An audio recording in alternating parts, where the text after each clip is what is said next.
Okay, here we are, Monday after Thanksgiving, and some post Thanksgiving tips. First, I want to talk about what you're probably doing right now or deciding to do this week that you shouldn't do, and then I'll talk about five tips. So, it's post Thanksgiving. It's likely that you indulged over the last 3 or 4 days, potentially. And the first thing that you might be thinking is, I'm going to go into this week and I'm going to completely restrict my calories. I'm going to really cut back. I'm going to make up for all the bad eating I did over the last few days. Wrong. Not a good thing to do.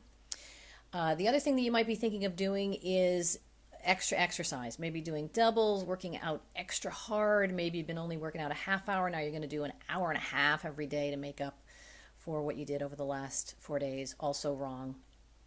And then finally, you're probably wallowing in some guilt and feeling really badly about yourself. And I also think that's wrong. Thanksgiving is a time that we spend with our friends and our family. It's naturally a holiday that's built around a meal. And it's very natural that we tend to probably overeat and eat things that we haven't been eating a lot of. The hard part is maybe you let that extend into Friday, Saturday, and Sunday as well, and that might be why you're feeling so awful today. So here are some things that you can do to turn that around. The first tip is this: don't go into this week skipping meals. In fact, you should stick to your 5 small meals a day or your 3 meals a day if that's what you've been doing. And what I would recommend is just go back to smaller and more normal portions. Go back to that lunch size plate, that small bowl, and also add protein into every meal. So over the last 4 days, we overindulged, we ate bad foods, and that's going to bring more cravings into and how we feel every day when we approach a meal, when we go into the day. So by adding protein, that reduces cravings, and it also helps me feel pretty full and satiated. So that's tip number 1. Tip number 2, go back to drinking water. Not just Thanksgiving, but this time of year in particular, I tend to drink less water. There are many days where I find myself, I've gotten to the end of the day and I didn't have any water. I tend to, unfortunately, replace food for water, which is horrible.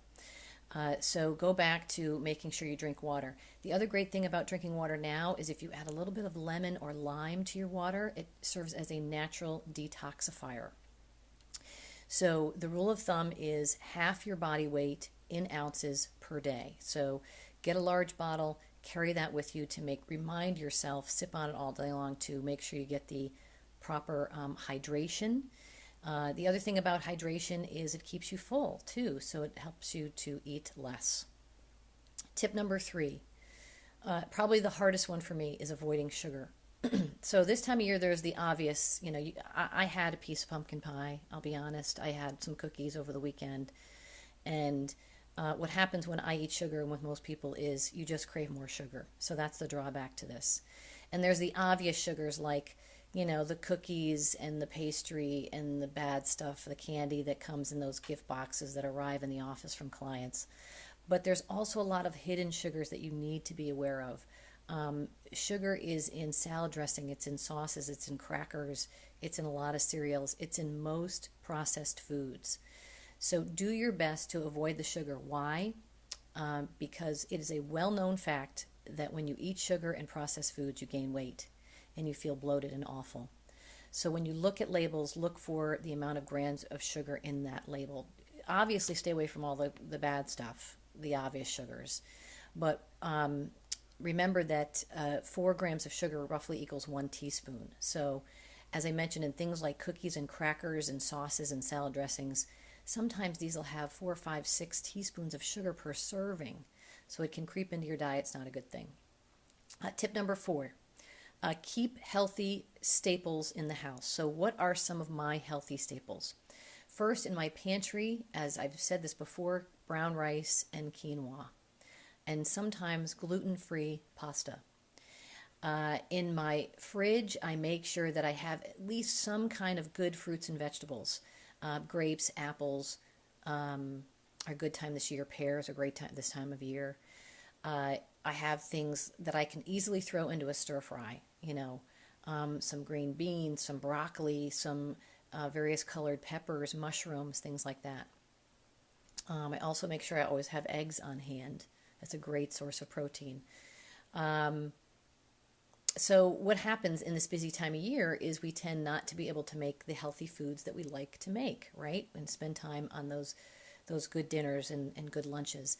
But even in a pinch, when you're very busy and you're running around, you can pull out a couple eggs and make some great boiled eggs or scrambled eggs, and with a side of steamed spinach.